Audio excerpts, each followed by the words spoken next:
grip, stack that rent. EAC ain't here to repent. Polygon warlord, ice cold mind. Market collapse. I still grind. Broke that fear, reload faith. Profit born in frozen wraith. No fake talk, I don't pretend. Rent check burn, but the stream don't end. Know that fear, reload faith. Profit born in frozen wraith. No fake talk, I don't pretend. Rent check burn, but the stream don't end. Snowstorm born machine force now. What I don't serve greed, I make it serve. Clone so tight, it'll cut your curve. Pay my weapon, I never swerve. Sab drip, pass it on gold chain floor. Slacks turn your pump in a market war. City AC in the north front core. Crash your coin, then build once more. No mercy for fake charts. No sleep for paper heads. No mercy for fake charts. No sleep for paper hands. No mercy for fake charts. No sleep for paper hands. No mercy for fake charts. No sleep for paper hands. Maple drip, steel grip, stack that rent. EAC ain't here to repent. Polygon warlord, ice cold minds. Market collapse. I still grind. No North code in my DNA. Two chart cut deep like a battle blade. Never redip another raid. I catch these ghosts while they fade. Thought that stream still alive through the pain I breathe. I build what the weekend can't see. They rent from heaven, hell receive. Paper blood flow, I don't bleed. We Polygon, Polygon. Prophet of the North. Double kick fury, choke grip, pulse, a dripping market ripping on the source. Polygon, Polygon. Prophet of the North. Double kick fury, choke grip, pulse, a dripping market ripping on the source. Maple drip, steel grip, stack their rent. EAC ain't here to repent. Polygon warlord, ice cold mind. Market collapse. I still grind. Maple drip, steel grip, stack their rent. EAC ain't here to repent. Polygon warlord, ice cold mind. Market collapse. I still grind.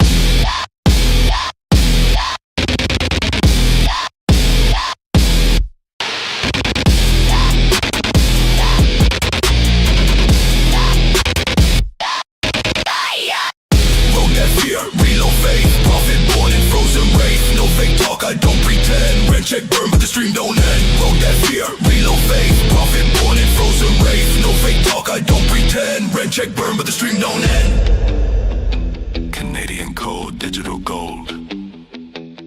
EAC out.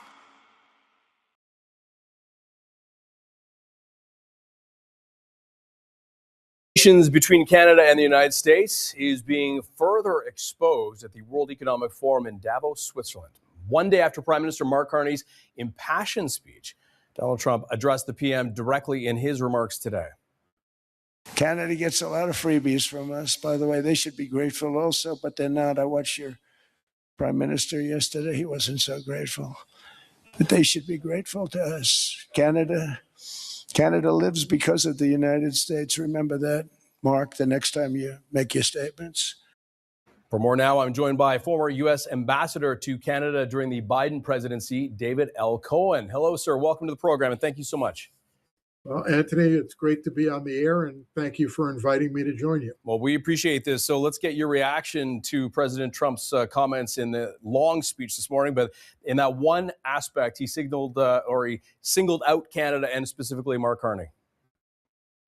Well, look, I don't want to be a mediator or a commentator on disputes between President Trump and Canadian prime ministers.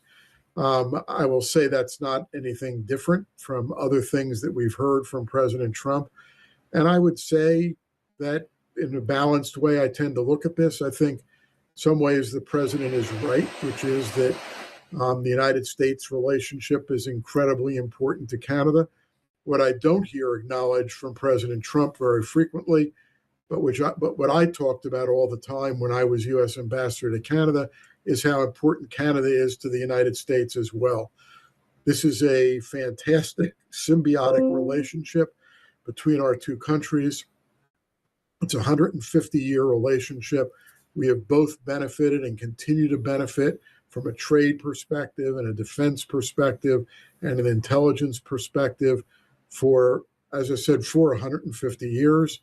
And I prefer to think about the importance of our relationship and the interconnectedness of our relationship in those terms. Your voice is important given all this, because during the Biden presidency, obviously, partisanship aside, a very different tone regarding U.S.-Canada relations.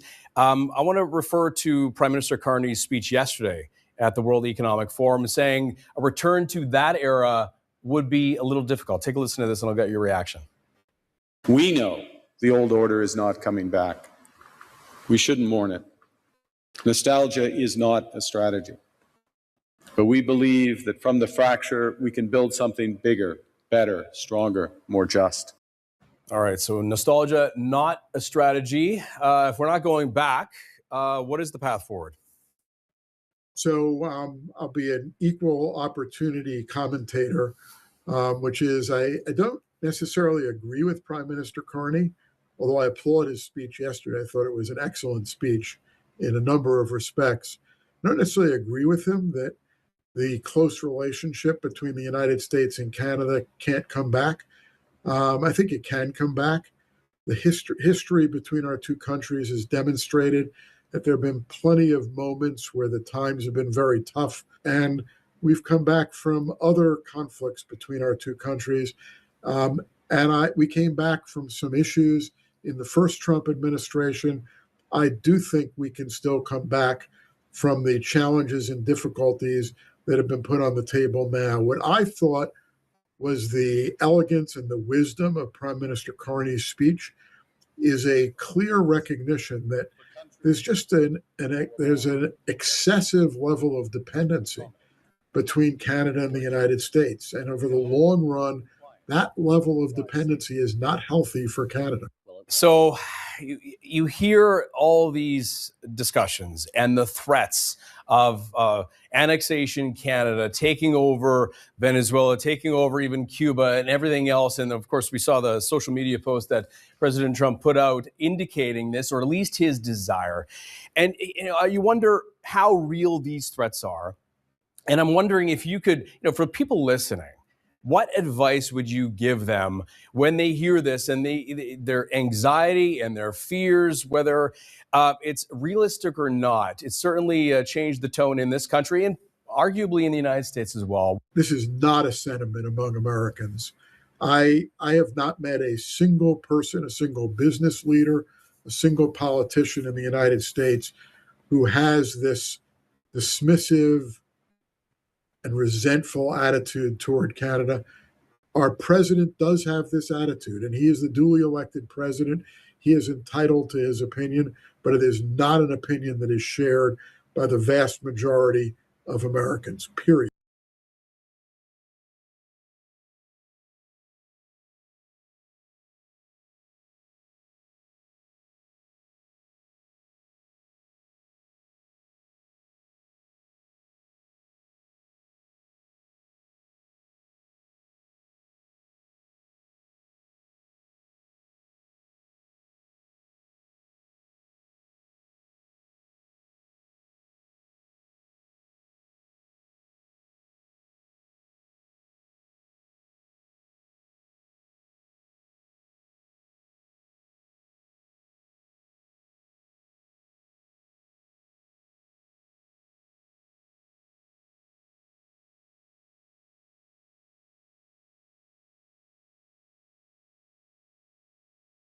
It's not going to happen. I think President Trump continues to raise it because he knows that it irritates Canada, that it gets under the skin of certain elected officials.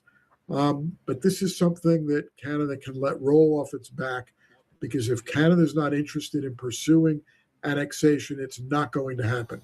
Unfortunately, we have to leave the conversation there, but we really appreciate your time and your insights, sir. Thank you so much. Again, thank you for having me on.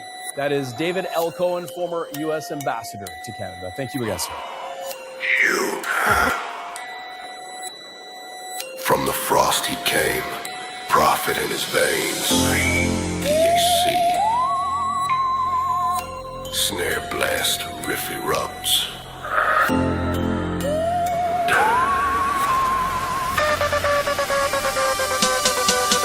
Maple drip, steel grip, stack that rent. EAC ain't here to repent. Polygon warlord, ice cold mind. Market collapse, I still grind. Rub that fear, reload faith. Profit born in frozen wraith. No fake talk, I don't pretend. Rent check burn, but the stream don't end. For a snowstorm born machine, force nerd. If I don't serve greed, I make it serve. The code so tight, it'll cut your curve. Baby, paint my weapon, I never swerve. I fit best, sit on gold chain floor. Sick of turn your pump in the market war. You can see alien, no front core. To crash your coin and build once more. No mercy for fake charts. No sleep for paper hands. Maple drip, steel grip, stack that rent. EAC ain't here to repent. Polygon warlord, ice cold mind. Market collapse, I still grind. Rug that fear, reload faith. Profit born in frozen wraith. No fake talk, I don't pretend. Rent check burn, but the stream don't end. No mercy for fake charts. No sleep for paper hands. Maple drip, steel grip. Maple drip, steel grip. Maple drip, steel bricks. Maple drip, steel bricks. Night move code in my DNA. So we chart cut deep like a battle blade. Every dip another raid. I catch these ghosts while they fade. 5 streams still live through the pain I breathe. I build with the weak, can't conceive. Rent from heaven, hell receive. 8 maple blood flow, I don't bleed, I weave. Poly, prophet of the north. Kick, giving, market ripping, I'm the sword.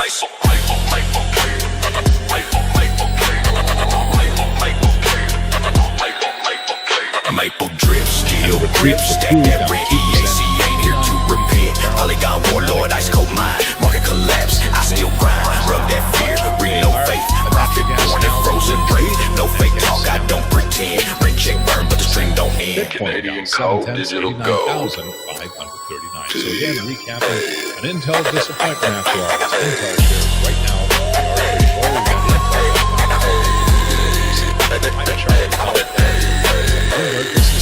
Hey, thanks for that update, Charlie. SpaceX moving forward values it at about $800 billion. Bloomberg News reported that in December. Private markets, how much these companies are valued, very much of interest to investors. We spoke about this with Rick Wurster, the CEO of Charles Schwab, yesterday. He weighed in on it.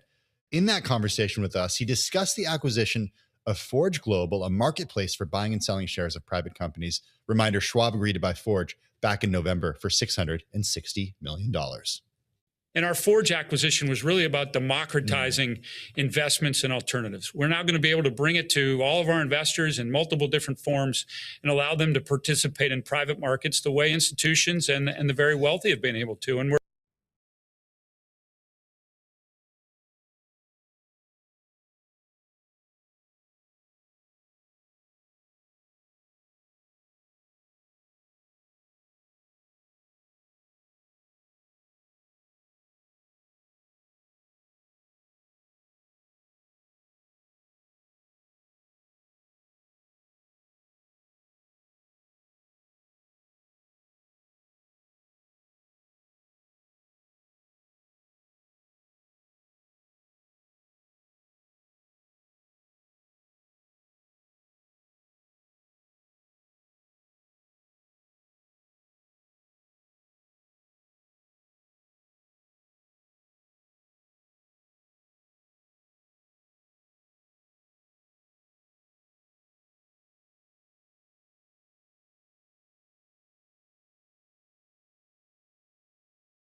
19 of the biggest AI companies are tracked by Forge. So the big ones, OpenAI, of course, Right. Anthropic, the maker of Claude, XAI, among others, Grok, perhaps, but XAI is. But my question for him is: are the companies that are not in AI getting any love right now? Yeah, I'm curious, and hopefully we'll get him back. But I am about activity on the platform. Yeah. I'm also wondering about SpaceX ahead of what's supposed to be this massive IPO potentially this year. Whether or not they're seeing interest in terms of activity on that name, I don't know. Can you be buying more shares or whatever? I think we're back actually, Yeah, with Kelly. let's go back to Kelly Rodriguez. Kelly, we just lost your connection for a second, but I want to pick up where we left off, and you talking about the biggest AI companies that are tracked on Forge Global. Are any non-AI companies getting any love right now? Oh, yeah. The number 2 sector is defense and aerospace.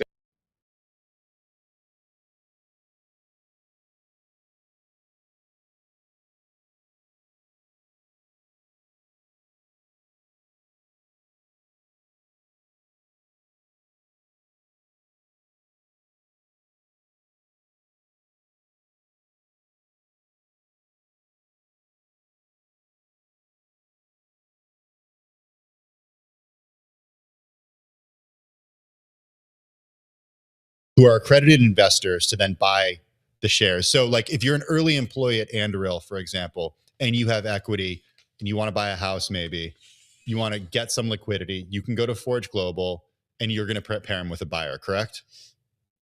Yeah, that's one use case. Okay. Yes. So are you having, because the growth of these companies has been so quick, are you having trouble finding people who want to part ways with their shares because they're like, hey, this is a rocket ship and I want to hold on for as long as possible? Yeah, depending on what company you're talking about, there is a supply and demand dynamic that's always at play. For the most popular high-performing sectors, and that's AI, defense and aerospace, and fintech is up over 100% this year. Those companies are sought after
private companies in AI, fintech, all the sectors at $2,500 minimums for non-accredited investors. So you can get a slice of the hottest names in the world through the Forge Megacorn Fund, which has been in existence for accrediteds and for QPs for a few years. But now we're making it available as a publicly listed fund. That will be available in 2026. And any rules in terms of moving in and out of it, or how liquid will that be? It's going to probably have a quarter.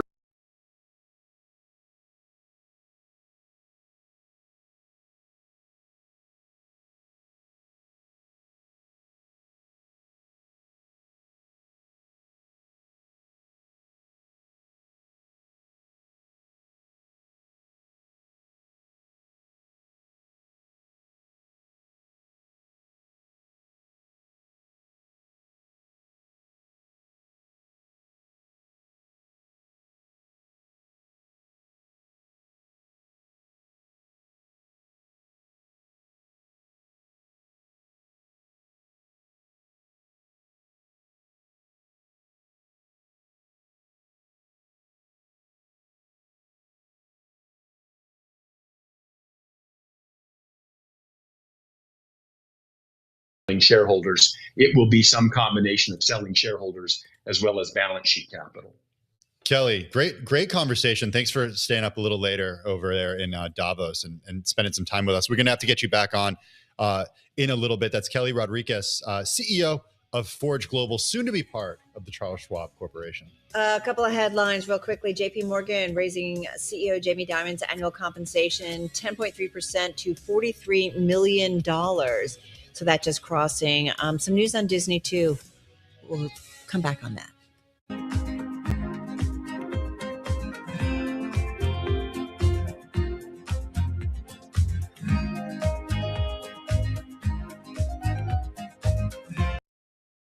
Canada and the United States have built a remarkable partnership in the economy, in security, and in rich cultural exchange. But Canada doesn't live because of the United States.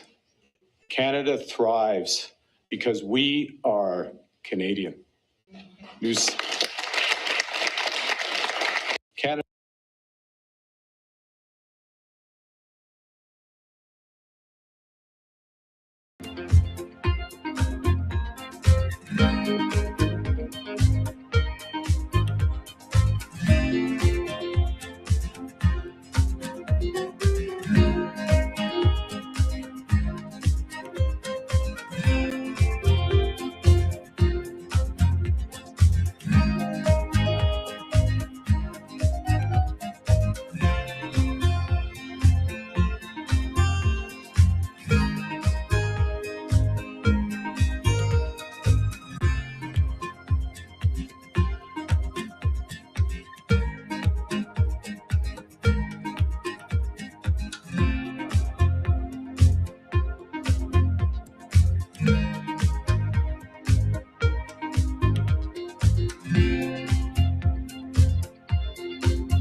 It's 4:40 on Wall Street. We do check markets all day long here at Bloomberg, and this Bloomberg Business Flash is brought to you by Golden Crest Metals. Inflation, tariffs, and volatility have some investors turning to gold for stability. To get a free gold and silver info guide and learn how to add metals to your IRA or 401k tax and penalty free, go to goldencrestmetals.com/guide. That's goldencrestmetals.com/guide.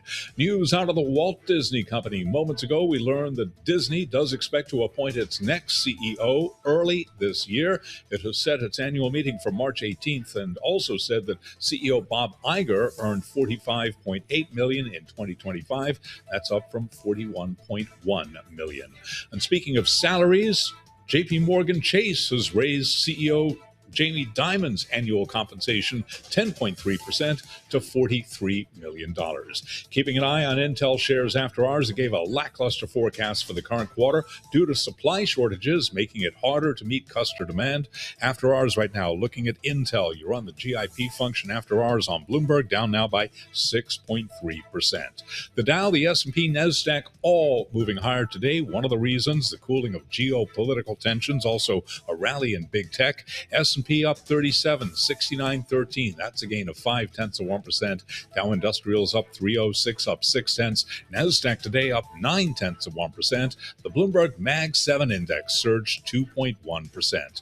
10-year 4.24%. The 2-year 3.61%. Spot gold now up $107 the ounce, up 2.2%. 49.39, pushing even further into record territory. Silver also higher, up 3.5%, $96.34 an ounce on silver.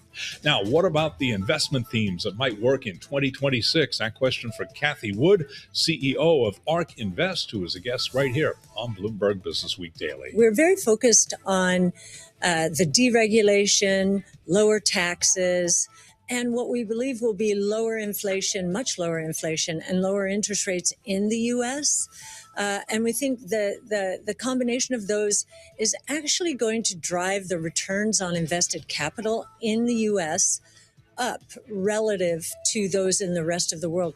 Kathy Wood of ARK Invest interviewed right here on Bloomberg Business Week Daily. Checking Intel one more time after hours. Intel after hours down by 6.2%. I'm Charlie Pellet. That is a Bloomberg Business Flash. Thanks so much for that update, Charlie. Do appreciate it. Carol, are you ready for the snow? I am ready. Okay, before we talk about snow, though, there's some headlines crossing the Bloomberg that I know you want to get to. Well, I just want to go back to it because a bunch of headlines crossing. We mentioned JP Morgan and Jamie's salary up a little bit more than 10% to $43 million. We also got some headlines on Disney, and some of it had to do with the CEO, Bob Iger, and they put out that he earned $45.8 million in 2025. That's up from $41.1 million. Remember, Bob at the company for a long time, retired, then came back. But I think what's really interesting is that the company has set an annual meeting for March 18th. They're making some comments in a proxy filing talking about succession, and they reiterate the plan to name a new CEO in early 2026. So it's something we're keeping a watch on. I don't think we've seen this movie before where Bob Iger hands off the reins to somebody else. It didn't work out well last time. Bob Chapek was only there for a few years. It was a challenging time, to be sure. It's when they focused on streaming in a big way, emphasized that at the company. There's also post-pandemic. Yeah. Like during the pandemic, too. Yeah, exactly. But what's interesting when you look at a lot of the Disney results, I mean, they talk about the theme parks, how well that they have done, and that tends to be an outperformer. But we'll see what happens in terms of who gets named. They used to really cultivate folks within the company and typically lean on that. So we'll see who ultimately might be the next CEO. I believe Jimmy Kimmel. I thought you were going to Polymarket. No, Jimmy Kimmel, Lucas Shaw asked him this question at Screen Time, and he said Dana Walden, who's a Disney executive. And who was very I was like, I can't believe he even answered that question. But she was, my understanding, very involved with him when he was certainly on the radar of President Trump. She's co-chair of Disney Entertainment. Yep. So we shall see. Okay, we'll see. All right. We're also going to see what kind of storm we get this weekend. Yeah, it's among the most read on the terminal. New York City is poised to get pummeled with more than a foot of snow this weekend. It's a test for new mayor Zohran Mamdani. A massive weather system landing on the region, threatening power outages airline delays, and transit system problems. We bring back Craig Allen, Bloomberg meteorologist. He joins us from Merrick, New York on Long Island. Craig, as of Thursday morning, the winter storm watch has stretched more than 1,800 miles from eastern Arizona to western New York, affecting 125 million people. How has it moved just since this morning? It has expanded all the way to the eastern seaboard now. So the I-95 corridor is caught up in the winter storm watch. And what's happening on the map since I spoke to you yesterday afternoon at this time is that the colors are deeper, they're brighter, there's more of it, and that's never a good thing because now you're talking about intensity, problems that will develop from it, and it's now upgraded to a winter storm warning already from New Mexico and Texas all the way across into the Ohio and the Tennessee Valley. I am sure New York and our entire corridor here is going to be next. There's no way in my mind that we could miss out on at least 6 inches of snowfall here. And I would think at this point that, 12 would be our top number early on. But I would not be surprised if we start looking at areas just to the west of, let's say, New York City, or to the north of Washington, or just to the southwest of Boston that could see anywhere from 12 to 18.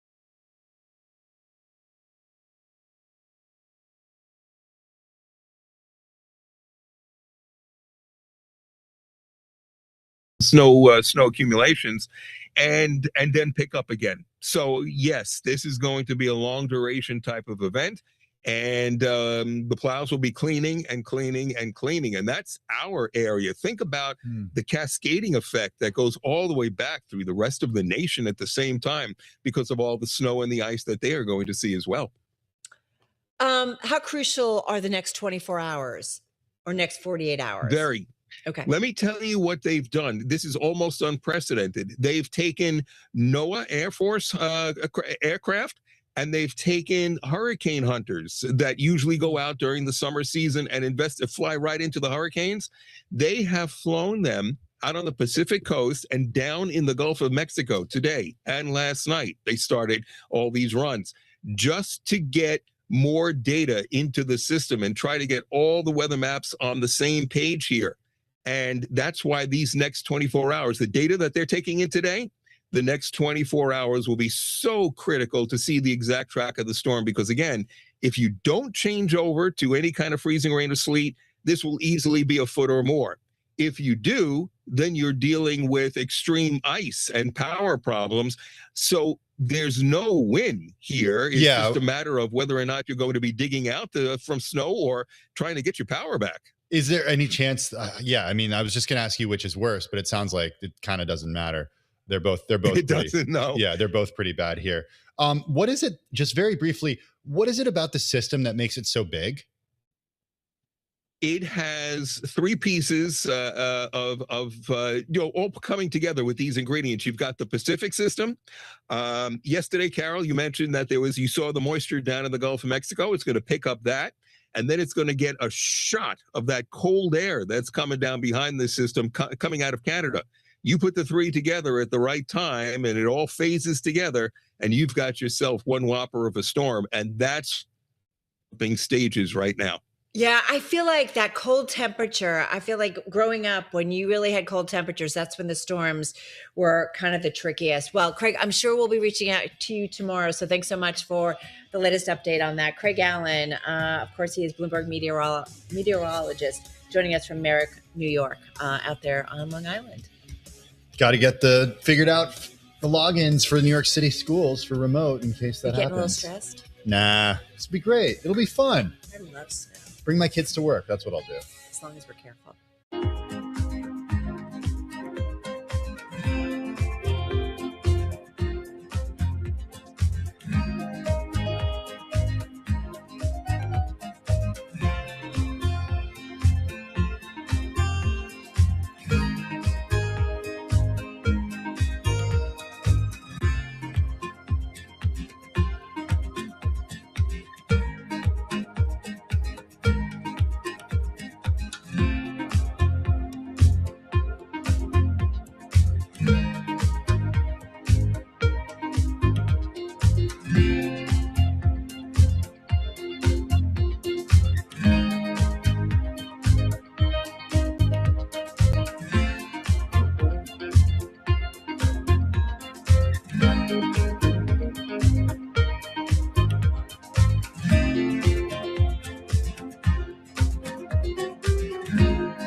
You're listening to Bloomberg Business Week Daily with Carol Massar and Tim Stenovec on Bloomberg Radio. All right, everybody, we are getting ready to wrap up here on this Thursday. Carol Massar along with Tim Stenovec live here at Bloomberg headquarters in New York City, our Bloomberg Interactive Broker studio. We do have some headlines crossing when it comes to some comments by President Trump. Yeah, currently participating in a gaggle on Air Force One as he makes his way back from the World Economic Forum in Davos. The president saying good things for Europe in Greenland framework. He said on the Greenland deal, we can do anything we want. The Greenland deal in conjunction with NATO partially. NATO will be involved in Greenland and will have participation in the cost of Golden Dome. He does say that Secretary General of NATO, Mark Rutte, has spoken to everybody about the Greenland deal. Yeah, he also says the end to the war in Ukraine between Russia facing some hurdles for a year. Thinks President Putin of Russia, President Zelensky of Ukraine want to make a deal on Ukraine. President Trump saying President Zelensky of Ukraine telling him today he'd like to make a deal. So we continue to see that play out. Also some commentary on Venezuela. Yeah, that's right. The president said he spoke with Machado today. He likes her a lot. Venezuela has strong leadership right now. Venezuelan oil will be divided up. Again, he's participating in a gaggle, so it sounds like he's getting a lot of different questions from reporters. The president also weighing in on Jamie Dimon. He hasn't spoken. The two haven't spoken since the lawsuit. That's what that headline indicates to me. The lawsuit for $5 billion against Jamie Dimon of JP Morgan earlier today. All right, we'll continue to monitor, bring you any big headlines that comes from the president, if you will. well, the president's saying what Jamie Dimon did, he's not allowed to do. So, And we haven't talked about that much. Charlie has covered it a lot. I just want to remind everybody, President Trump sued JP Morgan Chase and its CEO, Jamie Dimon, for at least $5 billion over allegations that the lender stopped offering him and his businesses banking services for political reasons. JP Morgan said in a statement that the suit has no merit. okay, so something we're following, and it's certainly just another bunch of stuff happening, and certainly comment statements from the president, and we're tracking it all. But we'll continue to monitor and bring you anything. In the meantime, I'm Carol Messer, along with Tim Stanovic. Let's get to some stocks on the move. We definitely did see some stocks at play today. Joining us right now is Bloomberg cross-asset reporter Isabel Lee. She's joining us here in studio. Where are you beginning? Intel.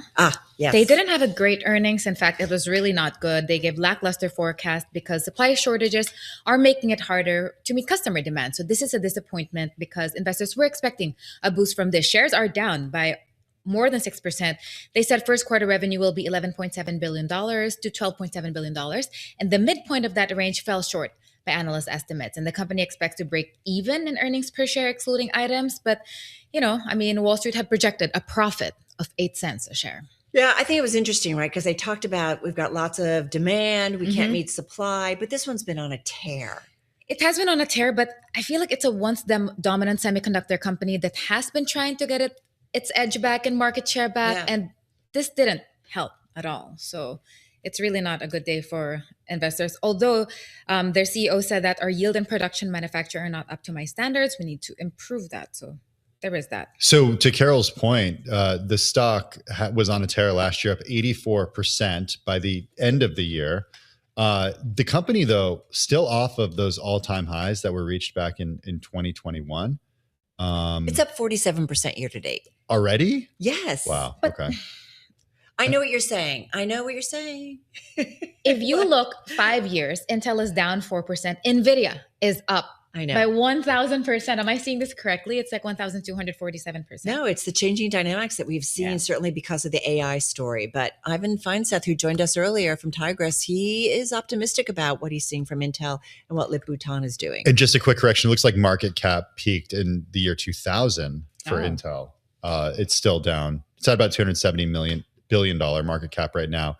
Back in 2000, it was at $447 billion. From Intel to NVIDIA we go, because that is another one you're watching. Stock closed 0.8%. They're again under the spotlight. This time, Congress is one step closer to gaining authority to review AI chip sales to China. We have been talking about this, but this move is likely to open a rift with the Trump administration over plans to let NVIDIA sell their powerful processors to, of course, the world's second largest economy. And we have also a second Bloomberg story that I found interesting, but it's kind of tangential to NVIDIA. Just saying that the biggest tech and AI companies spent more than $100 million lobbying last year. Meta leading all the tech companies, and tech leaders like Mark Zuckerberg and NVIDIA CEO Jensen Huang have built relationships with Trump. Can we talk about Netflix? Because I want to talk about something that's going to be on Netflix this weekend. What's going on with Netflix? Down by 2.5%. The streaming video company extended the recent sell-off. It's down for the 6th straight session and close to the lowest in more than a year. Again, the weakness followed the company's results. So I don't feel it because I watch Netflix all the time. You do watch Netflix all the time. Are you going to watch it Friday at 8 p.m. Eastern time? Yes. Do you know what's going on? No, I'm just saying yes. What is going on? So Netflix is doing this live broadcast. Alex Honnold, he's like the rock climber who doesn't use ropes. He climbed El Capitan a few years ago. There was that movie about him. Oh, yeah. He's going to climb this tower that's more than 1,600 feet tall, Taipei 101 in Taiwan, without ropes. Wait, so this is not my thing, Tim. I want to read after that he landed safe. So this is in real time. Free solo. Thank you, Ari, for reminding me about that movie. So in real time, we're going to be watching him? This is a live event. This. No. I'm the type who Googles the ending of movies I watch. Oh, no. Don't do that. I think he'll be okay. Yeah, okay. Yeah. Hopefully. I think he'll be okay. It'll be fascinating to see how many people tune in. That's true. Like destination We'll find viewing, out next quarter, right? I think that's what we don't have anymore, the collective watching. Exactly. I agree with you. Isabel, thank you so much. Stock Movers Podcast, check them out. 5-minute episodes. You can find it on Apple, Spotify, or anywhere you get your podcast. That's going to do it for us. On to Friday we go. Carol Master, Tim Stanovic. Do not go anywhere. Balance of Power starts right now.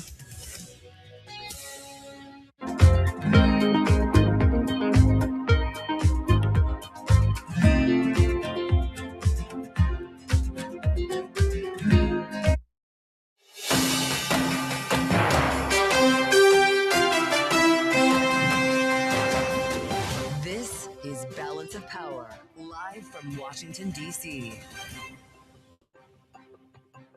From Bloomberg's Washington, D.C. studios to our TV and radio audiences worldwide, welcome to Balance of Power. I'm Joe Matthew.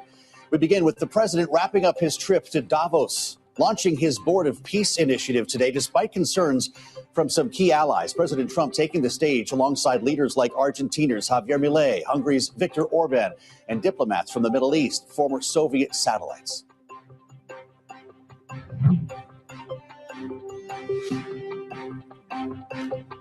The president, who is also inviting Vladimir Putin to join the board, sitting down with leaders and diplomats 2 by 2, signing a charter establishing the new entity. Now, today's events coming on the heels, of course, of the continued talks to end the war in Ukraine. Reports now the administration is eyeing regime change in Cuba.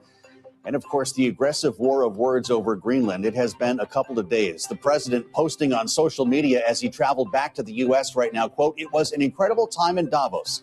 The Greenland structure is being worked on and will be amazing for the USA," unquote. Joining us now here in our Washington bureau for a special conversation is former Vice President of the United States, Mike Pence. Mr. Vice President, welcome back to Bloomberg TV and Radio. It's great to see you. Well, thank you, Joe. Thanks for having having me me on. on. The new year is starting out well for you. It's been a doozy already when it comes to the news cycle, especially when it comes to geopolitics. And that's where I'd like to start with you, because I believe that you are in favor of what we're seeing in Greenland. I know you had some issues with the approach that the president was taking. I did. Now that we have the framework for a deal, was it worth the cost of upsetting our NATO allies to the extent that he apparently did? Well, it was actually back in 2018 when I was vice president that President Trump first expressed an interest You thought it was a good in idea, adding Greenland to the United States, either as a territory or beyond, much in the way we purchased Alaska, much in the way Thomas Jefferson purchased the Louisiana Purchase. And I really do believe, Joe, that there is a national security case to be made. The Arctic has become much more active with regard to military incursions by China and Russia, and having that platform permanently for the United States, as well as all the mineral rights, is key. I had concerns, of course, about any suggestion that we would use military force against the territory of a NATO ally. That would be unacceptable. I also had concerns about the president threatening more unilateral tariffs against countries that wouldn't agree with our turning Greenland over to the United States. So I like a lot of people over there in Davos, I welcome the announcement of a framework. Sounds like there'll be additional opportunities for a permanent military base as well as mining. And I think that sets into motion a process that could well someday in the future give way to Greenland being a part of the United States as a territory. Sure. I mean, you look at it, the U.S. Virgin Islands were a part of Denmark back in the day. Those were purchased. But to me, this should always have been a process of evolution and not, anything more abrupt than that. And so I want to commend the president for finding a way forward and a framework that at least leaves open the opportunity for a future with Greenland and the United States, but also in the immediate term deals with real national security concerns and the ability to do resource development. To the point that we cannot now, is there, again, I know we're still learning what's in the deal because we actually don't have a completed deal, but we have great access to Greenland now, correct? What was it in that first term that you wanted you couldn't get? Well, quite honestly, since 1951, we've had a treaty with Denmark that's allowed us to have a virtually unlimited military placement. We only have about 200 soldiers there today, but we've had up to 10,000 in the past.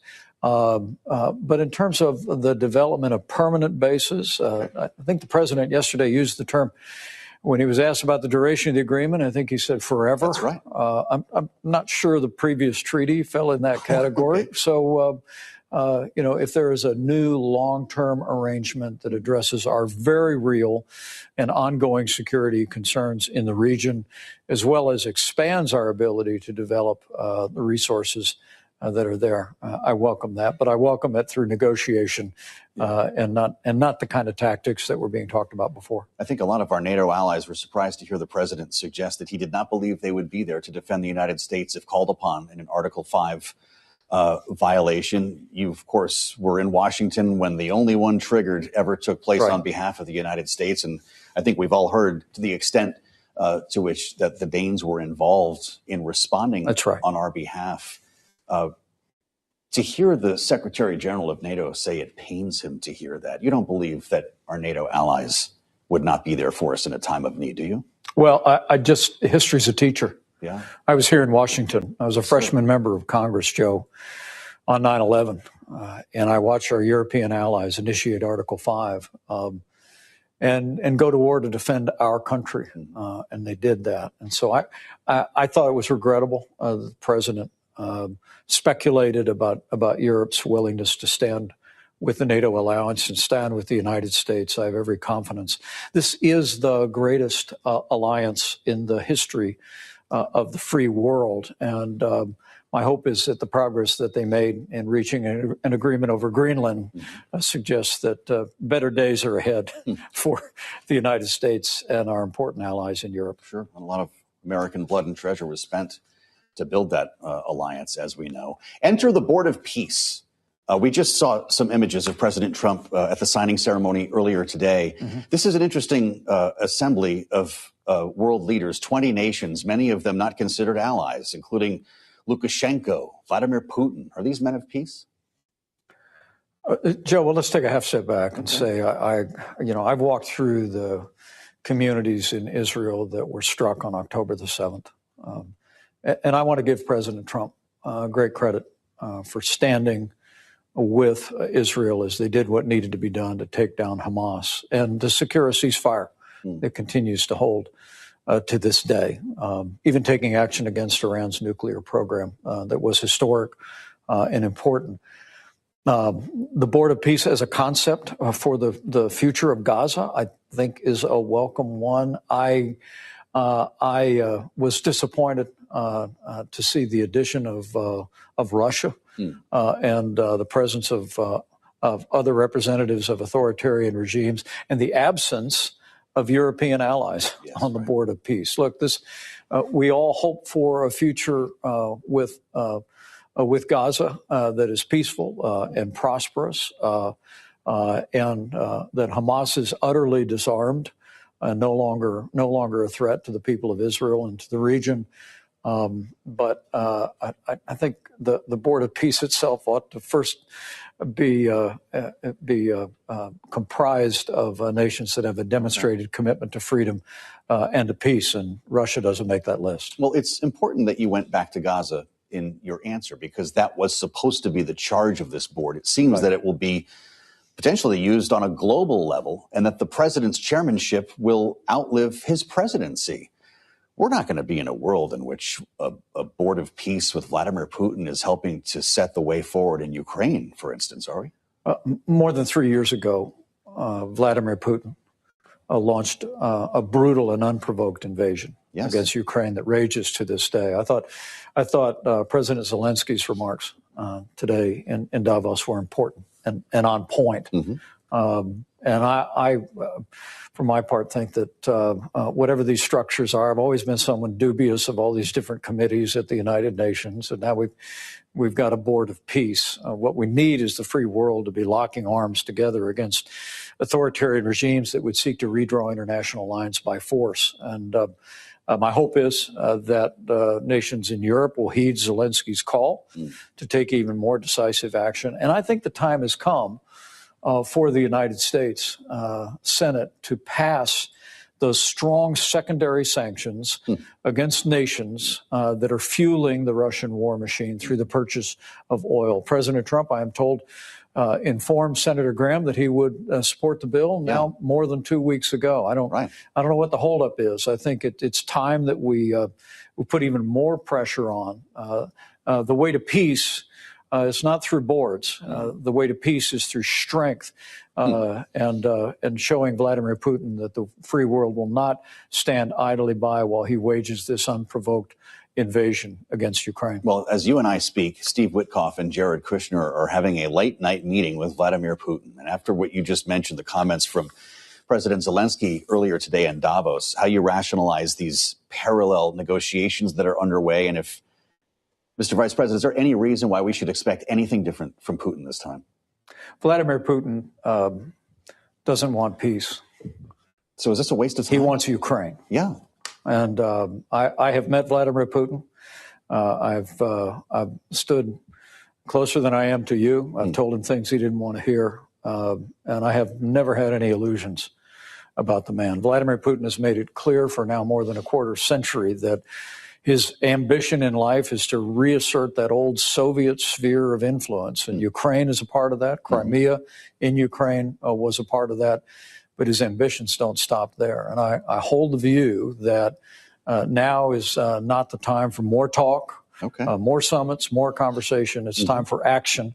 And having nations free up those frozen Russian assets, as European powers are discussing, make them available to Ukraine, but also, again, passing those strong secondary sanctions that President Trump has said he would sign out of the United States Senate, sending them to the president's desk, putting real constraints on the energy industry in Russia that fuels their war machine is the way to go. Peace through strength has always been the American path in my adult life, and it's still the answer today. Doesn't sound like you expect a breakthrough tonight either at the same time. This was quite a day in Washington to see the former special counsel Jack Smith testify on Capitol Hill.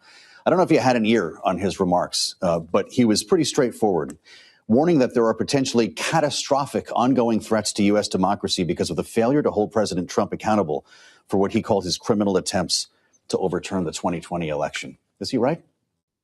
Well, I didn't have the opportunity to watch the hearings today, but I know what happened that day. And you sure do. And I'll always believe, by God's grace, I did my duty to see to the peaceful transfer of power. But with regard to our democracy as a whole, it's important to remember that every Republican and Democrat on Capitol Hill also did their duty that day. After the Capitol Hill police quelled the riot, Joe, we reconvened the very same day, Republicans and Democrats alike, and completed our duty under the Constitution of the United States. I've said that it's a day of tragedy, but it ultimately became a triumph of freedom because our institutions held, our democracy held, and I have great confidence about the future of this country and the future of democracy as a result. The president says he wants his Attorney General Pam Bondi to file charges against Jack Smith. Would that be a disservice to the nation?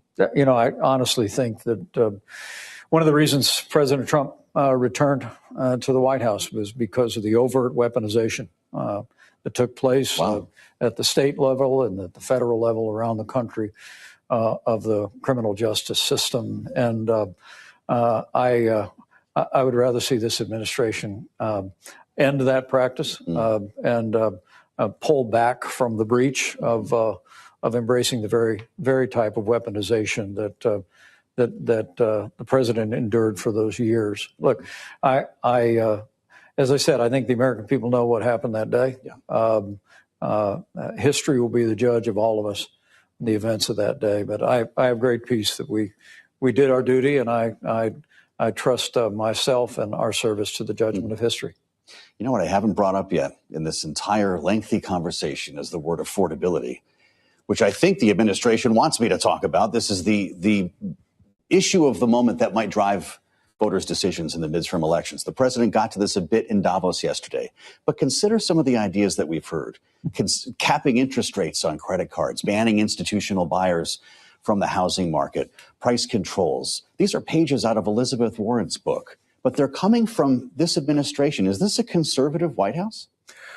Well, those are not conservative policies. And the organization I created when I left the White House, Advancing American Freedom Foundation, has been making the case that while the Trump-Pence years were defined by conservative policies at home and abroad, especially economic policies, that things are different now. I mean, the very idea that we would be imposing price controls on credit card companies, when, Joe, you and I, and your viewers know, that would simply limit the access of credit to middle and lower income Americans. The price controls also on pharmaceutical companies here in the home of the greatest research and development of medicines on earth. But I think the largest number and the best way to address affordability, if you will, is to end this Liberation Day season of unilateral tariffs against friend and foe alike. I hold the view that the president's use of that authority is constitutionally questionable. I'm hopeful the Supreme Court will overturn the president's use of the tariff authority under the emergency statute. But there's no question when you look at the numbers that Bloomberg does better than anybody else in this economy. What's clear is that after 6 months of these tariffs imposed on some of America's leading trading partners, that American businesses and American consumers are paying American tariffs. We see the negative impact on jobs. We see the inflation, although they boast that it's not as bad as it used to be. The fact is that the reason why affordability has made its way into the political conversation is because the American people see it at the grocery store and they're feeling it as consumers. And so I think ending, whether it be tariffs, which are taxes at the border, whether it be price controls, whether it be nationalization of businesses around the country. Now, 13 different businesses have been subject to a nationalization steps by this administration. Let's get back to freedom. Let's get back to free markets. And I promise our group and I personally am going to continue to be a voice for the principles that have always made America free and prosperous. Well, stay in touch with us on your work at the AAF. It's great to have you back with us in our studios in Washington. The former Vice President of the United States, Mike Pence, it's great to have you here on Balance of Power.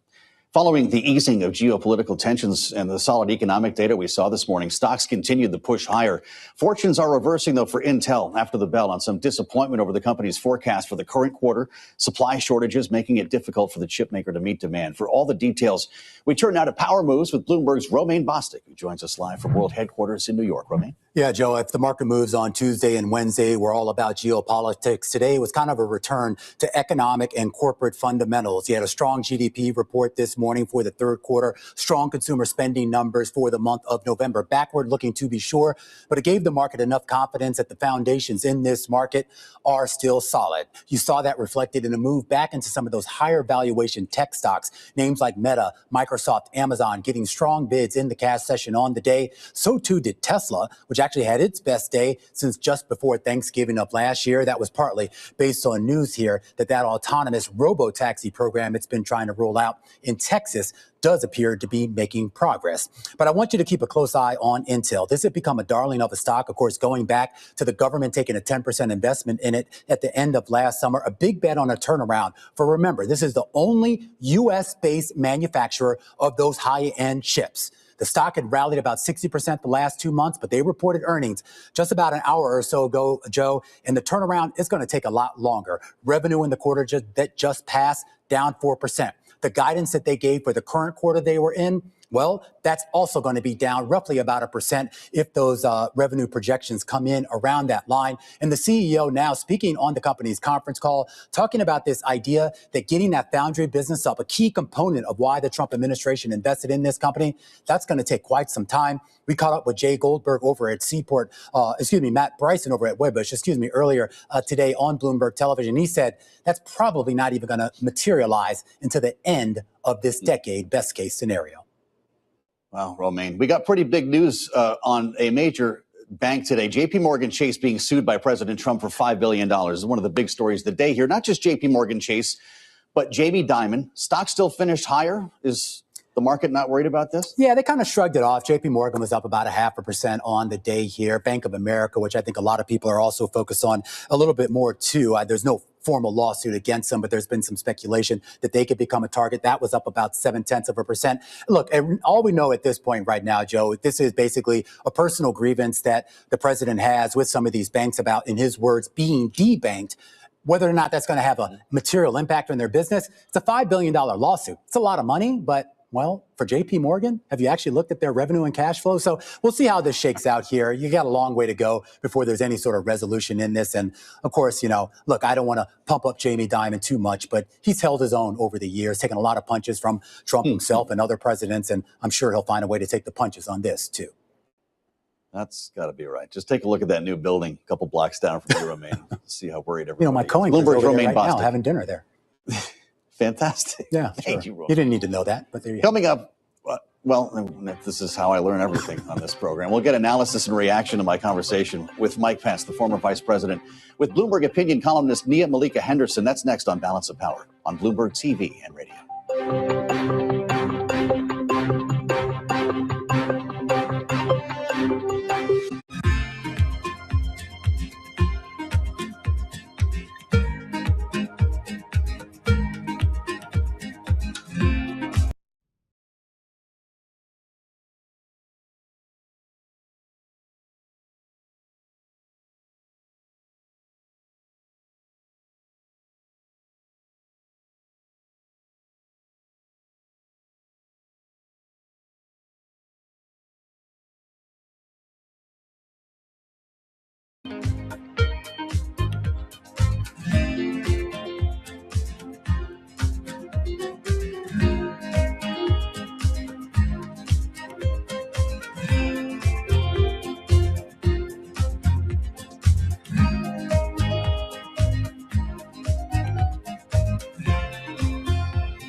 This is Balance of Power on Bloomberg TV and radio. I'm Joe Matthew. Thanks for joining us.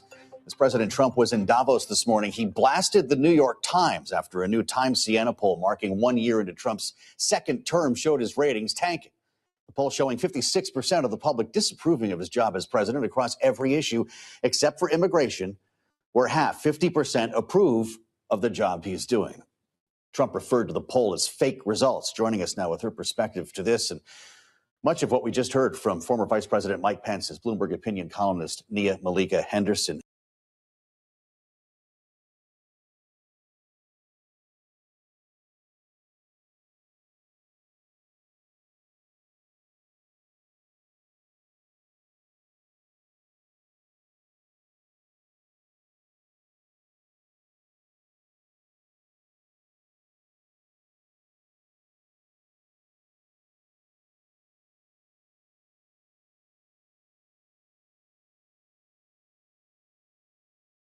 We need, right? You heard the vice president there sort of talking about some of the things that emerged out of there, whether it was the Board of Peace and Russia being on the Board of Peace, regrettable, and some of the president's comments about NATO not actually standing up to what they're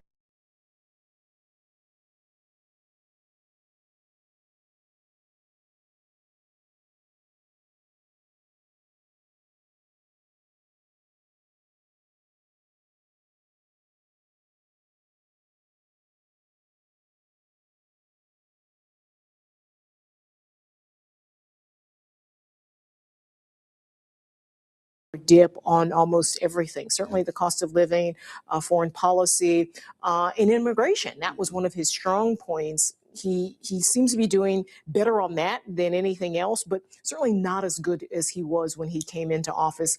And listen, it's because of what we're seeing out of these cities, particularly Minneapolis. Yeah, we saw J.D. Vance there today. Yeah. It's not lost on us that he was there to deliver a message of affordability, but of course he spoke about ICE enforcement. This has been something that's been reanimated on Capitol Hill when it comes to DHS funding. There's an important vote tonight. Are Democrats able to take a stand here on ICE training, on body cams? Does anything change?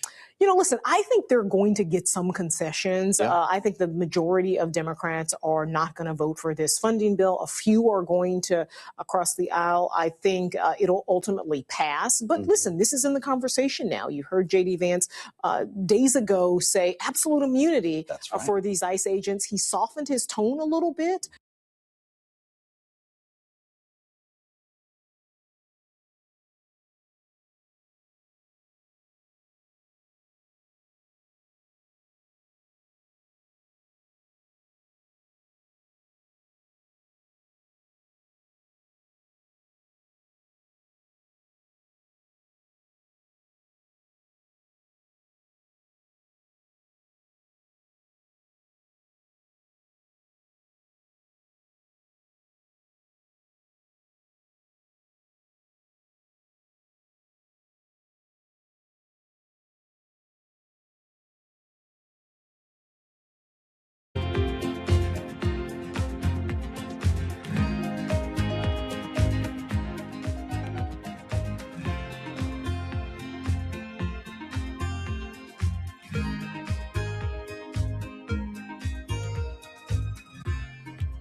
This week, the Republican focus has been on Greenland, Jack Smith, and Bill and Hillary Clinton. That's their focus this week. Not driving down the high cost of living for everyday Americans in an environment where there is an affordability crisis that is crushing working class folks, middle class folks, and the American people all across the country. It's Balance of Power on Bloomberg TV and radio. I'm Joe Matthew in Washington, where we heard from House Minority Leader Hakeem Jeffries a bit earlier today, criticizing his Republican colleagues ahead of another looming government funding deadline. And there are votes taking place as we speak. The House is moving on the sixth of 7 votes, different funding bills that need to be passed before they go to the Senate to avoid a funding deadline at the end of the month. If you're with us on Bloomberg TV or on YouTube, we have a live view of the floor right now. And these are also colliding with a war powers vote that is being forced to the floor this evening. It could be a late one, certainly a busy one. And with details now live from Capitol Hill is Bloomberg government reporter Jonathan Tamari. What's happening right now, Jonathan? What could get done tonight? Well, so the funding bills have actually passed. They cleared those within the last 30 to 40 minutes. The Homeland Security bill was the most controversial. Most Democrats opposed that in opposition to ICE and its operations, but that did get through with 7 Democrats supporting it. The next set of bills passed with bipartisan support. And what we're watching now is this war powers vote that is stuck. There's one vote. It's 215 to 214, at least moments before I came on the air. So my apologies if anything changed. And what Republicans were waiting for is Wesley Hunt, Texas congressman who has been back in Texas campaigning for Senate, just flew back to Washington, was coming to the Capitol from Dulles Airport to cast the vote that would tie the tally and block this war powers resolution. We've been waiting for him to walk through these doors for a little while now. That's great stuff, Jonathan. Can they keep this vote open as long as necessary? I'm assuming he's stuck in traffic, right? Yeah, stuck in traffic, or I mean, look, anybody who's been to D.C. knows Dulles is a good hike from the Capitol. No doubt. So they can certainly keep it open. It's been done. You know, thinking is he will arrive here and he will cast the vote that blocks this. Though Democrats are calling on them to close the vote. They're saying this is a serious matter. This is nothing to play games about. But most likely this will be blocked, which is a huge priority for the White House and for Republican leadership in the House. Two armies fought each other here in a battle that forever changed the course of history on this continent. When the smoke lifted, the 2 commanders, Wolfe and Montcalm, lay dying, their destinies intertwined even in death. New France had fallen. British North America was born. It would have been easy, even predictable, to just leave it at that. The usual conquest scenario. The vanquished are assimilated, their language eliminated, their faith prohibited, and their laws replaced. That is what conquerors did for millennia. From the great upheaval with the deportation of Canadians to the Durham Report following the Patriot Rebellion, some have deliberately sought to impose that model of assimilation, the usual logic behind conquest. And finally, that is not the path that Canada chose. And why? First, thanks to the resilience of Francophones, a sometimes silent resilience, often combative, but always determined to preserve a language, a culture, and an identity. And then, out of pragmatism, the British authorities quickly understood that it is not possible to sustainably govern 70,000 people against their will, particularly with unstable American colonies to the south. So, throughout the history of this country, decisions have been made to build something different here, together. That did not always happen in a straight line. Progress was achieved through tension, compromise, and sometimes failure. But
and collaboration rather than division.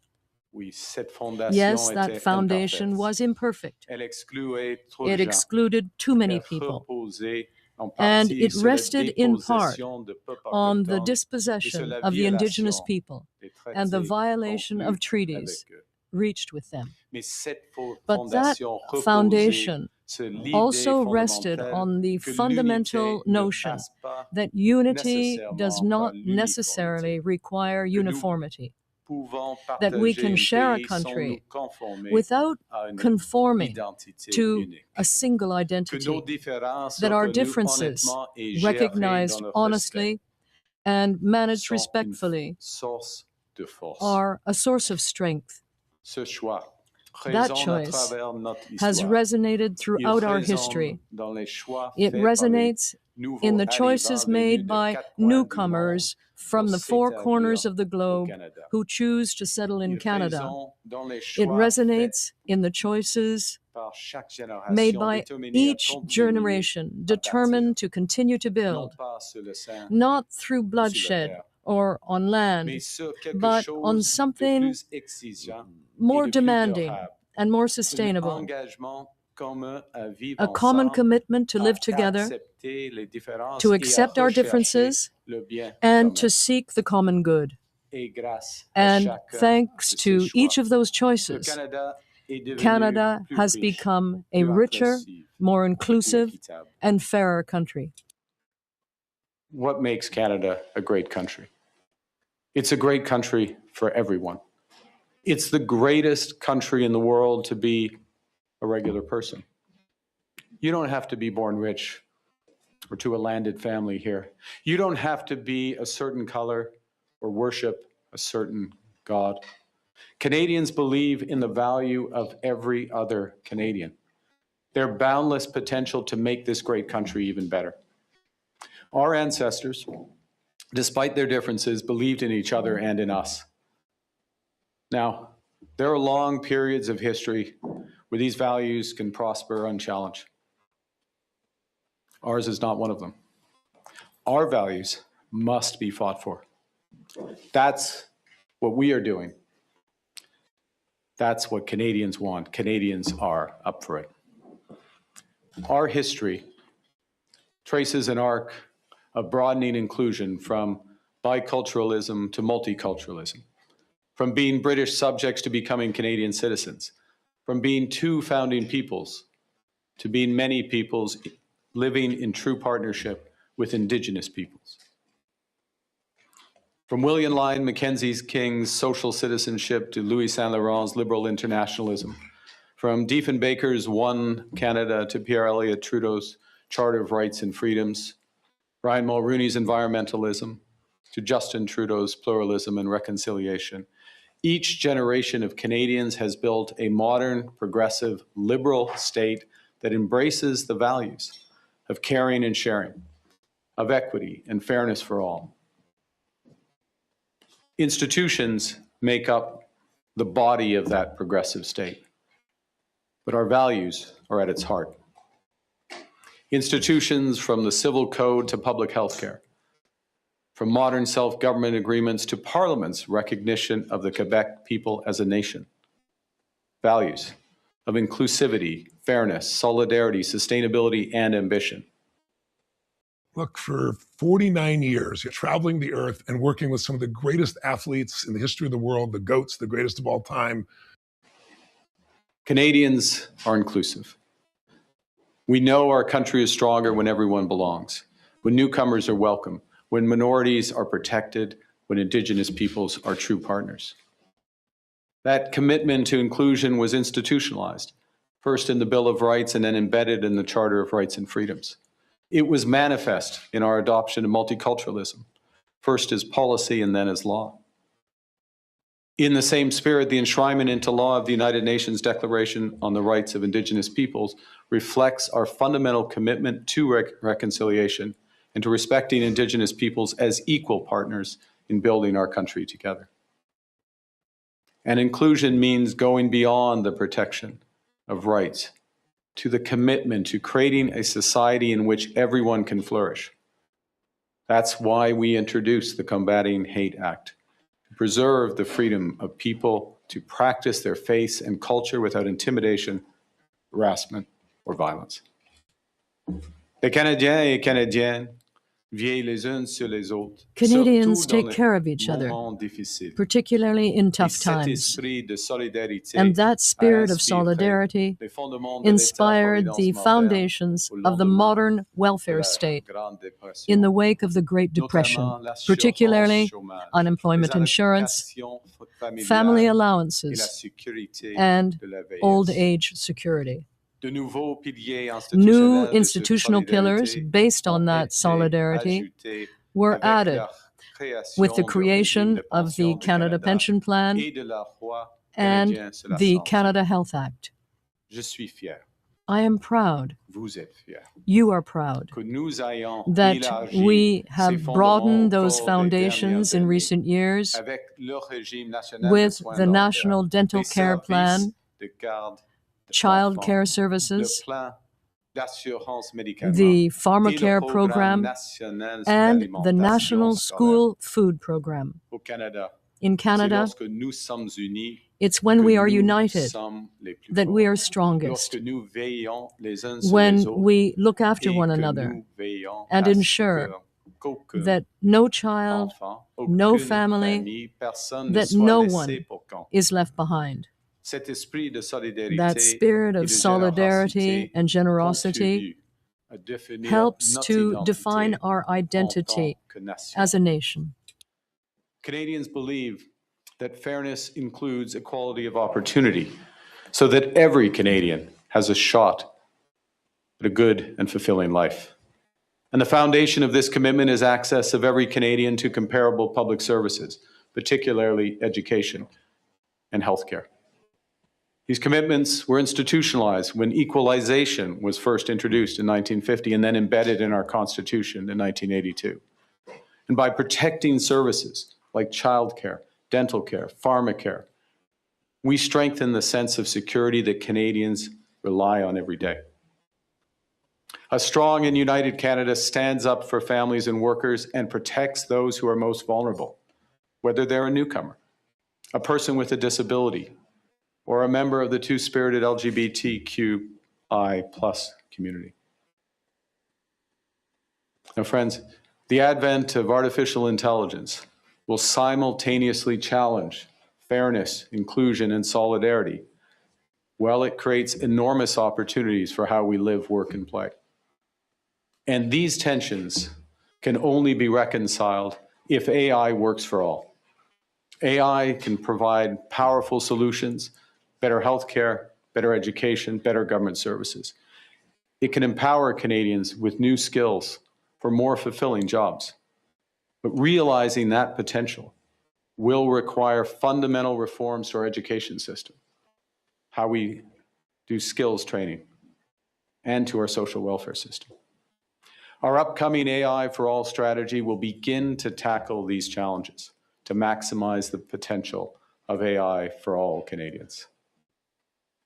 Le développement durable assure l'équité entre les Sustainable générations. development ensures equity Les between Canadiens et generations. Canadiens sont les gardiens d'un Canadians territoire vaste are the et précieux. stewards of a Nous vast avons and pris des valuable mesures pour land, protéger and we au have taken moyen de steps traités to protect that land internationaux comme le through international treaties, sur les pluies such as acides the Acid et l'accord Rain de Treaty Paris de and 2015, the 2015 ainsi Paris que Agreement, par nos as well progrès as constants en through matière de constant conservation progress when de it notre comes to patrimoine naturel, preserving our natural conformément à nos heritage, engagements pris consistent lors de la with the conférence de commitments we Montréal made at the en Montreal 2022. Conference in 2022. Au cours des prochains mois, In the notre coming months, gouvernement mettra our en government œuvre de nouveaux will plans implement ambitieux new visant à ambitious plans accélérer le intended développement to durable au accelerate pays, sustainable à development réduire in les this facteurs country, liés à l'énergie reduce des familles et entreprises, energy bills for families et and à businesses, protéger la and richesse protect naturelle du Canada's natural wealth. Canada is ambitious. Canada is an ambitious nation of builders and explorers. We mapped this continent before the Americans had even left St. Louis. We built a transcontinental railway in 5 years, the St. Lawrence Seaway in 4. We created a healthcare system that became a model for the world. This government, Canada's new government, shares that ambition. We've already removed all federal barriers to interprovincial trade, and we're catalyzing hundreds of billions of dollars of investments in nation-building projects. We're doubling our defense spending by the end of this decade. And we're working to ensure that core Canadian capabilities, including in AI, in quantum, in cyber, and critical minerals, will maximize the economic benefit for Canadians of these new security imperatives. Now we need to execute fairly and fast.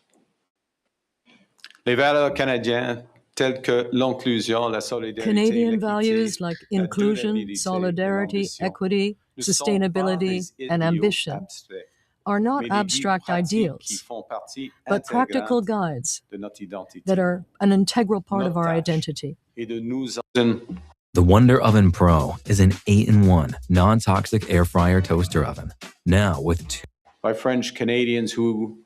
And an economic. This is his first speech since speaking to the world at the Davos World Economic Forum in Switzerland, saying that a growing commitment of coexistence could make us stronger, that we can build an identity which not only respects our differences, but also celebrates them. He went on to say, what makes Canada a great country?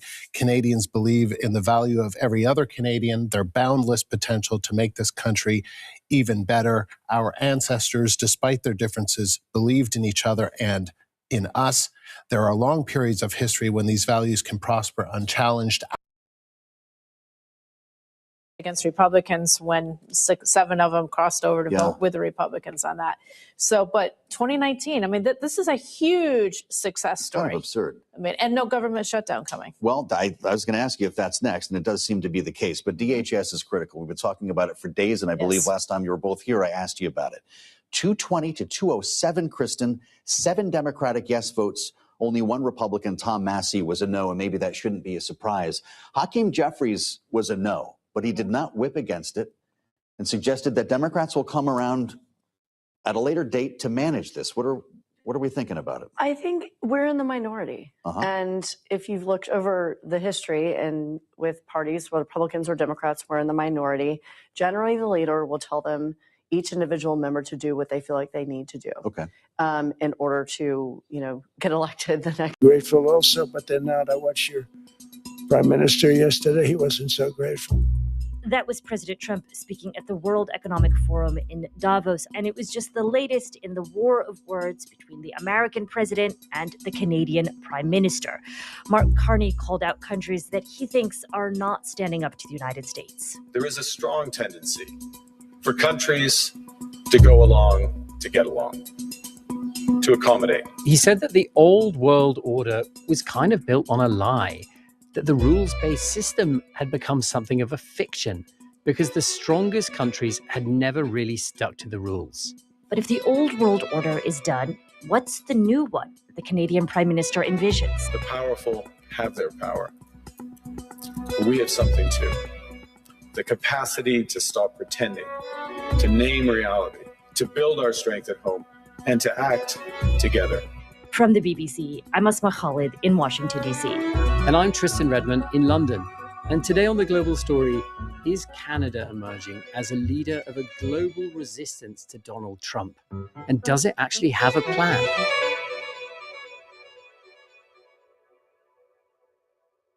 We're joined today by the BBC's chief international correspondent, Lise Doucette. I would say one of the perhaps most well-known Canadian women in broadcasting. Unless you call Margaret Atwood a broadcaster.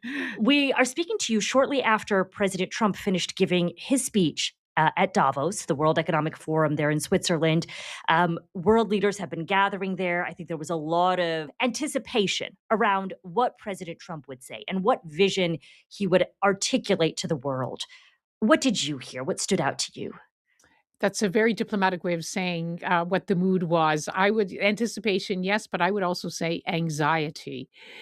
Here it was, President Trump, who had in his comments, as you followed them, marking the 1 year, his 1 year in power, he doubled down and said, I want Greenland. It's essential for the defense of the United States, and therefore I have to get it. And he said, "Oh, I'll be able to do something, make a deal with all these Europeans. Yes, they talk tough, but when they see me, they act differently." So he arrived, and what everyone was waiting to hear was, is he saying, "No matter what, I'm getting it," with a big hint that he would take it by force. We never asked for anything, and we never got anything. We probably won't get anything unless I decide to use excessive strength and force, where we would be, frankly, unstoppable. But I won't do that. He laid that to rest. Okay, now everyone's saying, oh, good. That's probably the biggest statement I made, because people thought I would use force. I don't have to use force. I don't want to use force. I won't use force. And I think there must have been a collective sigh in what, by all accounts, was a packed room. But he still isn't backing down. Lise, he said he wasn't going to take Greenland by force today. Yes, exactly. I'm glad you said so. There's a moment of a sigh of relief, and then everyone goes back to being anxious again. Yeah, exactly. I mean, I wonder if the sigh of relief might be a little bit preemptive. Greenland has been the main topic on the agenda. A lot of European leaders have been in Davos presenting themselves as opponents of the Donald Trump view of the world. But there's one leader in particular who has stood out, and that is the Prime Minister of Canada, Mark Carney. He made this fairly high-profile speech on Tuesday, for which he received a standing ovation. What were the bits of that speech that stood out to you? So Mark Carney basically said we have to call it out. We have to call out the reality of a rules-based international order, which no longer exists. Why? Why can't I make any changes without an admin approval? Huh? You should try Monday.com. I'm swearing off work platforms. We know the old order is not coming back. We shouldn't mourn it. Nostalgia is not a strategy. I was quite surprised that he then he added a caveat and said, well, it never really worked that well, did it? For us not so great powers. We knew the story of the international rules-based order was partially false. That the strongest would exempt themselves when convenient. And okay, he's being really honest. We participated in the rituals, and we largely avoided calling out the gaps between rhetoric and reality. This bargain no longer works. He did call it out as it is, but today the Globe and Mail, Canada's national newspaper, did point out that he didn't mention President Trump by name. I have to confess, I heard the hype before I watched the speech, and the hype was sort of suggesting that Mark Carney was kind of the anti-Trump. And then when I watched the speech, it was a lot more nuanced and subtle than that. What was the headline takeaway for you? His phrase was, this is not a transition, this is a rupture. It's over. And his was also a clarion call to middle powers, which Canada is. It's not a great power. Canada's never had an empire. In fact, it was colonized by both the British and the French. So it doesn't, in President Trump's might is right world, the world of strong men, Canada doesn't count among them. It's, depending on which poll you look at, it's the 9th or the 10th biggest economy in the world. And it's basically appealing to other countries, let's say Australia, Germany, Korea, other countries the world over who also have to defend themselves, who have long looked to great powers to be under their umbrella of protection. It's now saying we have to work together if we're going to try to find a way through this, because the old system doesn't exist and it's never really worked that well anyway. And most of all, because it is so unpredictable. I mean, we live in a time where Mark Carney, the first prime minister to visit China since 2017, goes to China and talks about a predictable relationship with the Chinese. That is where we are at. What did Canada actually get out of that trip? What did they agree to? Well, first, symbolically, the fact that Canada is going to China, and there have been really sharp tensions between Beijing and Ottawa for many years. The Canada accuses China of spying in Canada, of meddling in elections. And last year, at the request of the United States, it imposed 100% tariffs on Chinese electric vehicles. In retaliation, China imposed 100% tariffs on the goods that Canada likes to sell to China. So what did they agree? It's a preliminary trade deal, but they have brought down those 100% tariffs. So China will be allowed to sell, I think it's around 49,000 electric vehicles to Canada at a preferential tariff. China will buy Canadian products at a much reduced tariff. They still have to work out the details, but let's look at the numbers. Around 75%, 70 to 75% of Canada's trade goes south of the border. Mhm. China is Canada's second largest trading partner, but only 5% of trade is with China. So it gives you a sense, the mathematics of it. If Canada wants to try to diversify its trading partners, there's a lot of work to do. In fact, I spoke to a banker when I was in Canada recently and said, even if Canada's been going to Saudi Arabia, Prime Minister Carney is going to be going to visit India this year, we understand. In 20 years, it will still only account for 5 to 10%. It's just so huge living next to the United States, and the economies are structured in a way that Mhm. ties them together. But it did send a message. While Prime Minister Carney was very careful to say we still disagree on key issues, he still brought up issues like human rights. There were still concerns about Chinese meddling in Canada. But on the trade side, he is a predictable trading partner, and Mark Carney knows that's what he needs. He did talk about the need to diversify trading partners and economic links with other countries, particularly when a middle power like Canada is faced with threats. Now, Canada is facing a very specific threat, which is this idea that it might become the 51st state of the United States of America. How serious is that threat? When President Trump started musing about Canada, the 51st state, wouldn't Canadians be better off? Canadians thought it was a joke. And then President Trump kept saying it. And even though Canadians kept saying, no, no, thank you, we're much better being Canadians. We are Canadian. We're very different from Americans. Then the Canadians stopped laughing and they started getting angry, really angry, and they started taking action. I was really struck that when I was home in Canada this summer, you still go to shops and they have on it "Made in Canada." I just published a book and on the sticker is on it, a Canadian author by Canadian. They took American whiskey off the shelves. They took American bourbon off the shelves. And there's always been this little strain of being a little bit anti-American because they dominate Canada culturally, economically, financially, security-wise, in so many ways. So of course, you'd be a little bit resentful of that, but all the while, you continue to consume American movies and American news. But that caused not just a rallying around the flag, but it also created the rise of Mark Carney.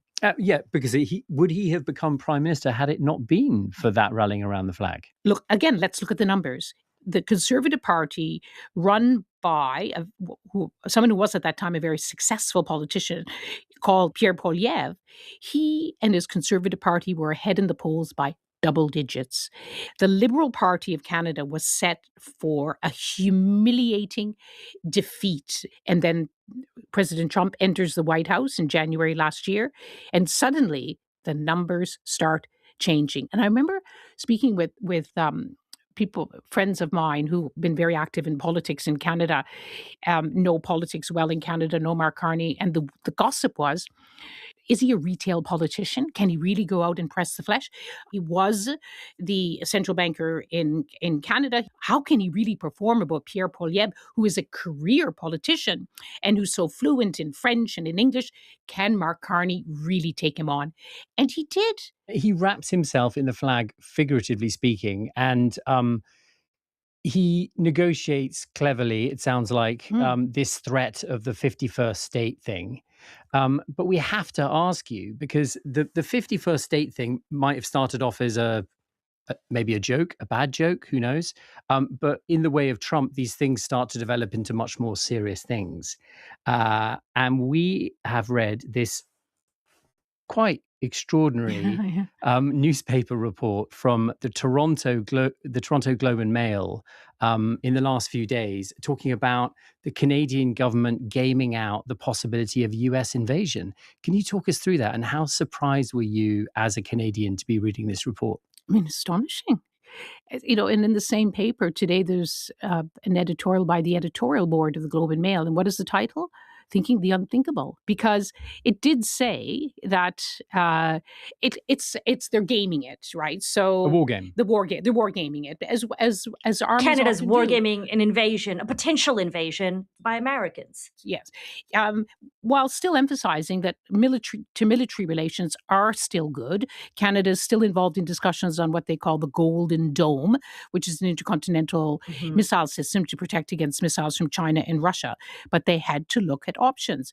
How can Canada stand up against the United States? It's what they call in battlefields far asymmetric warfare. It's extraordinary that they looked at the hit-and-run attacks used by the Afghan Mujahideen against the Soviet Union. When I was reporting in Afghanistan then, against the Soviet Empire in the 1980s. They looked at the drones used by Ukraine against a much more formidable enemy, which is Russia. So they use all these kind of tactics that a much lesser military power can try to use to overwhelm, to kill, to take on a much bigger military power. So they looked at what were the options for Canada, but had to conclude that with the military might, we're talking about the world's biggest army, it would be overwhelmed within a week, and possibly even within 2 days, Canada would lose. And they would have no plan beyond that? At West Coast Family Dental, the health and comfort of our Port Alberni patients is our first priority. Well, I think it would be, there would be one thing to have a full-scale assault across, as I mentioned, the longest undefended border in the world. But Canada is the second largest landmass in the world. So can you subjugate all of Canada to America's will? I don't think so. I think you'd have, from sea to sea to sea, you'd have people rising up. You'd have an insurgency. And also, don't forget that Canada is a member of NATO. So if they're invaded, oh my God, unthinkably by another NATO member, an attack on one is an attack on all. So would you have Germany sending over, the warplanes? Would you have France sending boats, warships? They would be honor bound by the terms of the treaty to come to Canada's support. I mean, it's just mind-boggling. I want to understand, Lise, how we got to this point, where the United States neighbor to its north, there are reports, right, that they are wargaming, you say, a scenario of a possible American invasion. You see the Prime Minister of Canada going and visiting China, the US's primary rival. You see him speaking up at Davos, maybe not in direct, but certainly rather explicit terms about American power and threats. It seems like there has been this point where the old friendship has broken down. And the reason I'm asking you for how we got to this point is I felt when Mark Carney visited Trump in the Oval Office in the spring, he seemed to kind of deftly push away the idea that Canada's not for sale. It's two places that get along very well. They like each other a lot. Well, if I may, as you know from real estate, there are some places that are never for sale. That's true. We're sitting in one right now, Buckingham Palace that you visited as well. That's true. And having met with the owners of Canada over the course of the campaign last several months, it's not for sale, won't be for sale. And then we fast forward to October, and there was this moment of tension where the Premier of Ontario ran an ad on American TV using clips of the former American President Ronald Reagan saying that tariffs weren't the answer. And I recall at that time, the Prime Minister, Mark Carney, apologized for that ad. And so it felt like he was trying to take a more measured approach with Donald Trump. How did we then get to the point where we are now in this past week? That's a very good encapsulation of the ups and downs, as Mark Carney, who is no different from any other world leader who has to go sit in what is undeniably the hot seat of hot seats when you sit next to him in the Oval Office, in that chair, in front of the world's press. And of course, it's broadcast live around the world. I know some world leaders who refused to visit President Trump because they don't want to sit in that chair, or some leaders who said, I'm coming to see you, but you cannot have me sitting in that chair. If you lose, they're going to be watching at home. So the general assessment was that Mark Carney handled that well. He started off by saying, and again, he was one of the few countries that did this. China did it, but the Europeans didn't. Retaliatory tariffs. He said, we are going to match you. Dollar for dollar, we're going to slap tariffs on you. But then at a certain point, he had to accept Canada's economy is 10% of the United States economy. And they just couldn't do it. So yes, some of the critics in Canada said, you've caved in. You've lifted some of the tariffs. I've seen some of the interviews Canadian journalists did with him. Mr. Prime Minister, you lifted some of the tariffs. And what did you get in return? And Mark Carney was again trying to open up a dialogue with President Trump. Because remember, after Rob Ford put that ad on in primetime television. The Premier of Ontario, yeah. Yes, President Trump said, right, it's finished. I'm not talking to you. The negotiations are off. I mean, again, back to the P word, predictability. How do you run a country when the guy next door who has such a stranglehold over your economy keeps changing his mind? So he was trying to create a new atmosphere by offering an olive branch to the president. Didn't really work. This year, there have to be really, really crucial renegotiation of the trade pact between Mexico, Canada, and the United States. Bear in mind that they did negotiate a trade pact during President Trump's first term.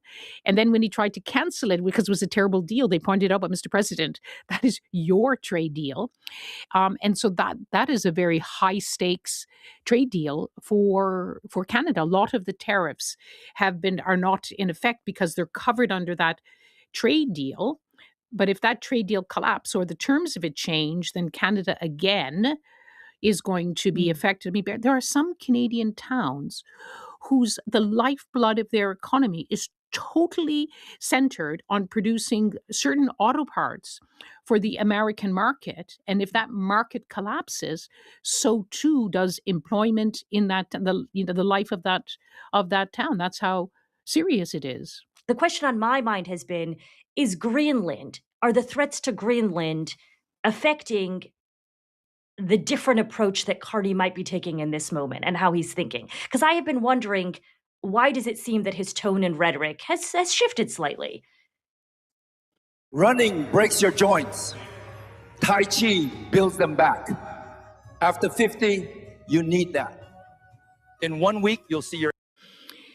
When you are living in a moment, and when you're living this moment as a leader who is, the people of your country look to you as the person who's going to protect them, and you see that there is a leader who's now saying, I want Greenland, and hinting that he could even take it by force, such that that is a shattering of the rules of the world as imperfect as they are, the world as we know it.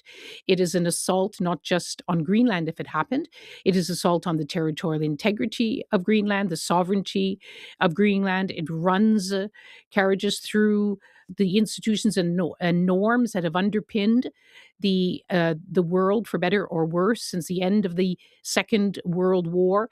And you think, if there is a country which is willing to smash those norms, those values, those principles, then what will be next? I could be next. Canada could be next. And I think it is that kind of moment which concentrates minds everywhere. So I have to confess, Lise, when I was listening to the Mark Carney speech, that I sort of slightly struggled to stick with the thread of what it was that he was trying to say. He talked a lot about why it was important to build a new world order. The old world order was gone. But I didn't come away from it thinking that I had a firm grasp of what it is that he was proposing. And it strikes me that in contrast, Donald Trump very much does propose these solid things. And it's very easy to get a grip with what it is that he's proposing.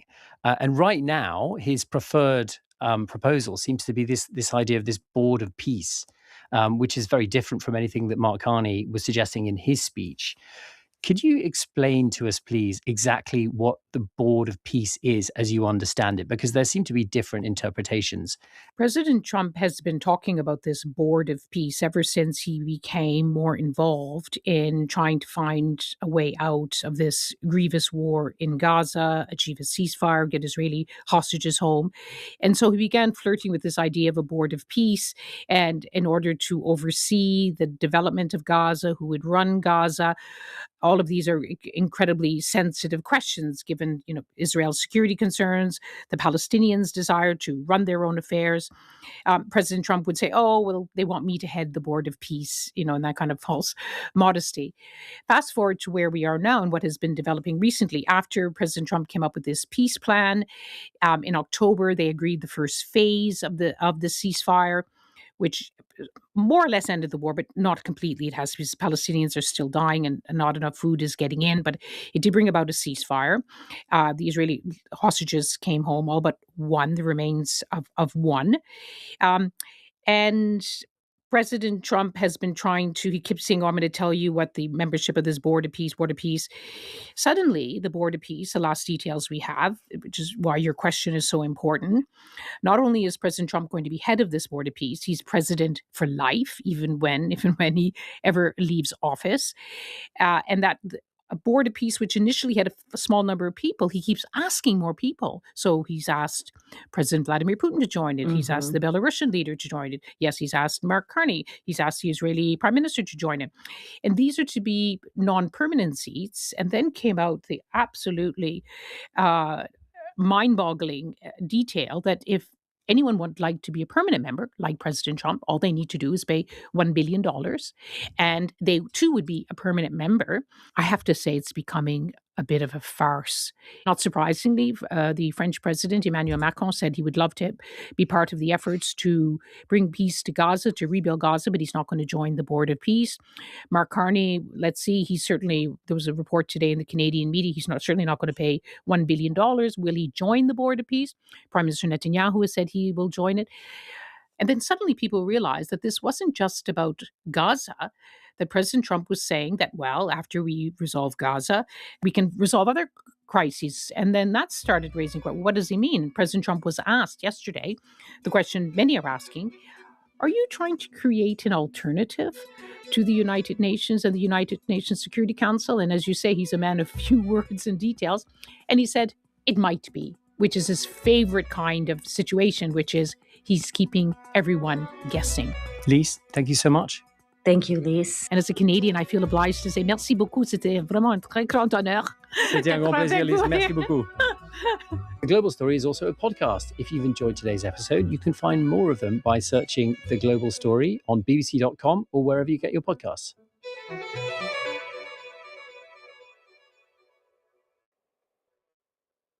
Look, the time is here. It's 2026, and everybody talks about having a new year and a new life. But what do most people do? They create a few resolutions, and in the end, they don't really do anything. If you want this